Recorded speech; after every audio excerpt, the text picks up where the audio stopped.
जैसा कि सूचना आप सबों को भी मिली है कि इस बार के 14वीं जेपीएससी में कई त्रुटियां सामने आ रही हैं, जिनमें पहली त्रुटि है एक कार्बन कॉपी ओएमआर शीट की है, जिस पर अभ्यर्थी ने मात्र 48 आंसर को ही टिक किया है, यानी गोल घेरा किया। उसके बाद भी अगले राउंड के लिए उनका नाम चयन में है, उनके नाम का रिजल्ट प्रकाशित हुआ है। दूसरी बात है, सबसे महत्वपूर्ण विषय है कि आयोग के सदस्यों का हस्ताक्षर नहीं है। जब उस रिजल्ट में आयोग के सदस्यों का हस्ताक्षर नहीं है, उसके बाद भी जारी होना इस बात को स्वयं दर्शाता है, इंगित करता है कि यह प्रक्रिया अवैधानिक है। साथ ही साथ जिस कंपनी को, जिस एजेंसी को ये टेंडर दिया गया था एग्जामिनेशन करवाने का, वह उत्तर प्रदेश में ब्लैक लिस्टेड है। जो कंपनी उत्तर प्रदेश में ब्लैक लिस्टेड है, वो झारखंड में एग्ज़ाम कैसे करवा पा रही है और झारखंड में उसको एग्ज़ाम करने क्यों दिया जा रहा है? तो यानी ये स्पष्ट बातें दर्शा रही हैं कि 14वीं जेपीएससी की परीक्षा है, इसमें कुछ ना कुछ गड़बड़ी, कुछ ना कुछ त्रुटियां, विसंगतियां हुई हैं और उसी को लेकर कल शाम को ही रांची आए हैं। सबसे पहले माननीय मुख्यमंत्री महोदय से सचिवालय में जाकर मिले। कल वन विभाग की समीक्षा बैठक थी, रात 8 बजे मुख्यमंत्री महोदय से हमारी मुलाकात हुई। उनसे मैंने इस विषय में विस्तार पूर्वक बातचीत किया। उन्होंने भी क्या कहा कि इस मामले को हम लोग संज्ञान में ले चुके हैं, इस पर हम लोग गंभीर हैं। उसके बाद रात को 8 बजे माननीय मुख्यमंत्री महोदय से मिलने के बाद आज दिन के 11 बजे महामहिम राज्यपाल महोदय से मुलाकात की है और उनको भी इस मामले से अवगत करवाएं कि आप इस मामले को संज्ञान में लेते हुए फिलहाल जो परीक्षाएं, मुख्य परीक्षाएं होंगी, उनको स्थगित किया जाए जब तक कि इस पर कोई एक जांच ना हो जाए। महामहिम ने कहा कि इस विषय को हम लोग भी अखबार के माध्यम से जानकारी में ले लिए हैं और हम लोग भी रुचि रखे हैं। वास्तविक बात है कि इस बार जेपीएससी की जो परीक्षा है उसमें गड़बड़ियां हुई हैं और उन्होंने भी इस बात को दर्शाया कि जब आयोग के सदस्यों ने स्वयं हस्ताक्षर नहीं किया है, वो स्वयं मुख्यमंत्री को चिट्ठी लिख रहे हैं कि इसमें वो गड़बड़ी की आशंका जता रहे हैं, तो इस बात से इनकार नहीं किया जा सकता कि गड़बड़ी नहीं हुई है।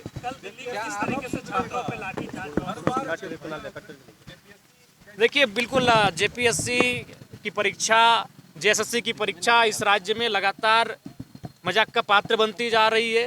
राज्य के दो बड़े आयोग, दो बड़े संस्थान जिनको जवाबदेही है, जिनकी जिम्मेदारी है इस राज्य के लाखों युवाओं के सपने को साकार करने के लिए परीक्षाएं आयोजन करने का, और वो लगातार कटघरे में आकर खड़ी हो जा रही हैं। ऐसे में सरकार को गंभीरतापूर्वक विचार करना चाहिए और उन्हें इनकी कार्य प्रणाली में सुधार कैसे हो, परीक्षाएं नियमित कैसे हों, पेपर लीक के मामले ना आए, विसंगतियां ना आए, त्रुटियां ना आए, इस पर गंभीर होकर कार्य करना चाहिए।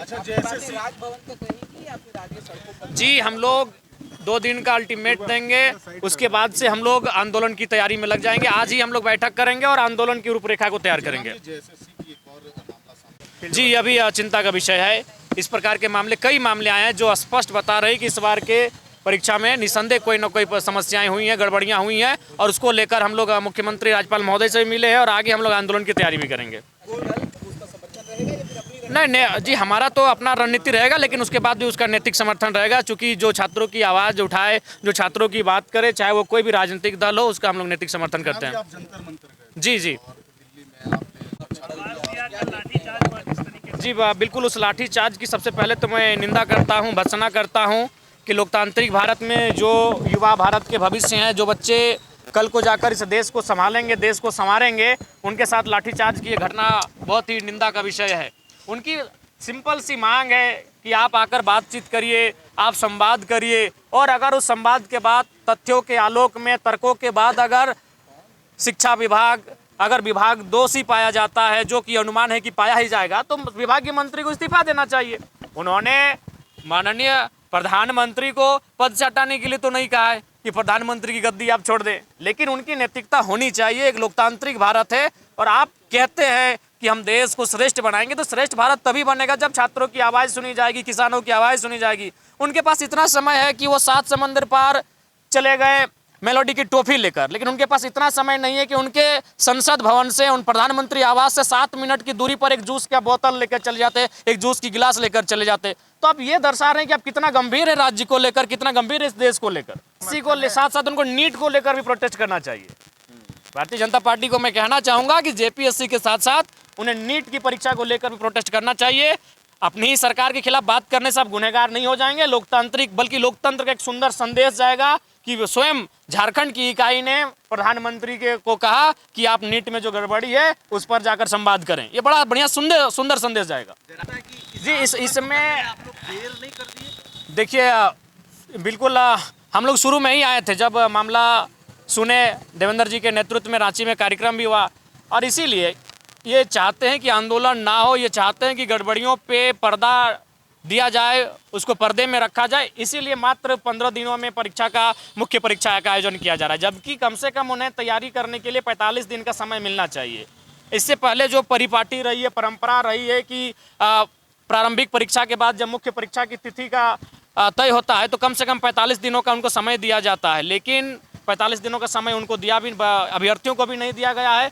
आनन फानन में परीक्षाएं आयोजित की करके ये चाहते हैं कि इसको मतलब रास्ते से हटा दिया जाए विवाद को। मेरा देरी पर सवाल था क्योंकि जनप्रतिनिधियों का जो है अधिकारी जवाब नहीं देते, नहीं सुनते। आपके साथ भी ऐसा है कि अधिकारी को बदलेंगे या और ये रिप्लाई नहीं कर रहे? नहीं होता है, बिल्कुल बिल्कुल सही बात है।